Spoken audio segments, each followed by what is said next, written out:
Hello everyone, আমি সুস্মিতা। আমার নতুন একটা ভিডিওতে সবাইকে অনেকখানি স্বাগত জানিয়ে আবার একটা নতুন ভিডিও শুরু করছি। সকালবেলায় আমার হাজব্যান্ড বলেছিল যখন ভাত রান্না করবে না 2-3টে আলু সিদ্ধ দিয়ে রেখো, বাট আমি না ভুলে গেছিলাম।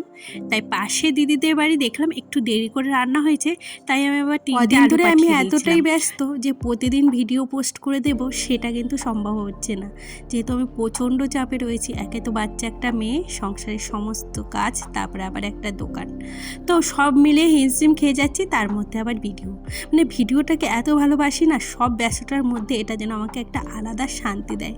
যাই হোক, দেখো আমি আর আমার হাজব্যান্ড দুজনা মিলেমিশেই করছিলাম, কেননা কি বলতো, এটা তাড়াতাড়ি করতে হবে। সন্ধ্যাবেলা যেহেতু এরপরই লোকজন আসে দোকানে শুরু করবে, তার জন্য আর কি তাড়াতাড়ি করছিলাম। যাই হোক, আমি কিন্তু ফার্স্ট টাইম এটা বাড়িতে বানিয়ে খাচ্ছি, এর আগে কিন্তু কোনোদিনও খাওয়া হয়নি।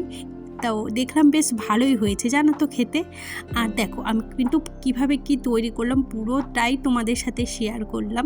তো এটা করতে খুব একটা টাইম লাগেও না জানো তো, বেশ ভালোই হয়। কিনে খাবার থেকে আমার মনে হয় কি এটা অনেকটা তোমার সেভও হবে, আবার কি বলো তো, সবার অনেকেরই খাওয়া হয়ে যাবে। যাই হোক, আর এদিকে আমি দেখো তৈরি করে দিয়েছি। আমার বর এই যে পেঁয়াজ ভরছিল, শশাটা আজকে ছিল না, তার জন্য পেঁয়াজ দিয়েই খাওয়া হয়েছে। তবে আমি একা খাইনি, বাড়ির সবাই খেয়েছে। সেদিন রাতে আর কোনো ভিডিও করা হয়নি, দুজনাই ব্যস্ত ছিলাম, দোকানে দুজনাই ছিলাম। যাই হোক, এটা হলো পরের দিনের ভিডিও। সকাল সকাল চলে এসেছি, যে জামা কাপড় মেলতে। দুদিন ধরে না মেঘলা আকাশ, আর এগুলো কালকে অনেকটা বেলাতেই কাঁচা হয়েছিল, তারপরই বৃষ্টি নেমেছিল। প্রতিদিন বিকালে বৃষ্টি নামছে, আর কি বলো তো, জামা কাপড়গুলো শুকাচ্ছে না। আর কালকে থেকে না আলমারি থেকে কিছু বের করেছিলাম, ভীষণ দুঃখ হচ্ছে আমার এই 3 পিসটার জন্য। এত শখ করে নিয়েছি না, এটা আমি আমার ভুলে হোক আর যে মাপ নিয়েছে তার ভুলে হোক, কাউকে দোষ দিচ্ছি না। তো মনটা খারাপ, একটা জিনিস শখ করে নিলে না, সেই জিনিসটা যদি নষ্ট হয়ে যায় না, সেটা যে কি খারাপ লাগে। পুজোয় পরবো বলে নিয়েছি, পুরো ড্রেসটাই আমার নষ্ট হয়ে গেছে, মনেই হচ্ছে না ওটা এখন আমি গায়ে দিই।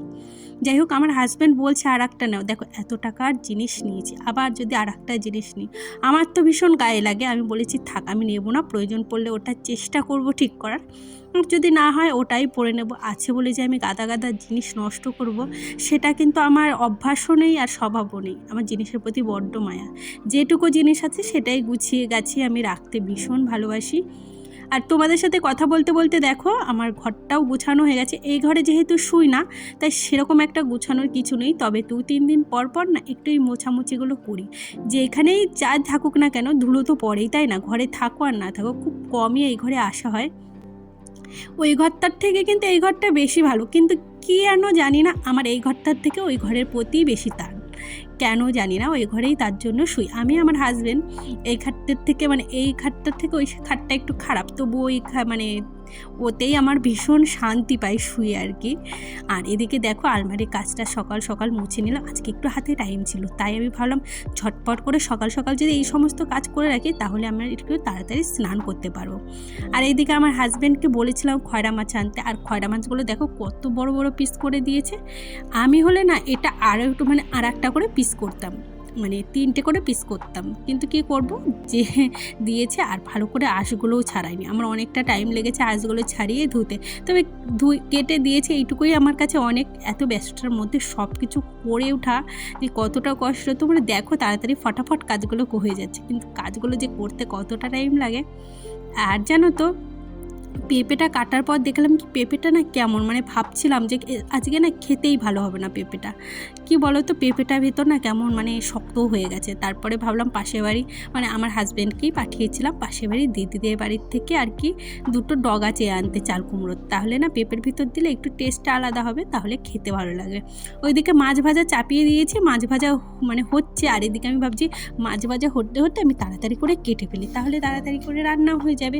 কি বলো তো, ওই উনুনের পাশে বসে একটা চাপাই আর একটা জিনিস তৈরি করি, তাহলে কি হয়, একসাথে 2টো কাজই হয়ে যায়। আর এদিকে দেখো পেঁপে আলু কেটে নিয়েছি, আর সঙ্গে কিছু ডাঁটাও কিন্তু আমি দিয়ে দিয়েছি। যাই হোক, আর এইদিকে দেখো গাঠির তরকারিও আমি চাপিয়ে দিয়েছি, সেটা আর তোমাদের দেখানো হয়নি। আর আমি না এই যে নামানোর আগে না একটু জিরে ভেজে দিই, সেটা দিলে না বেশ টেস্ট হয়। তোমাদের সাথে পুরো রান্নার ভিডিও তো অত তাড়াতাড়ি শেয়ার করতে পারলাম না।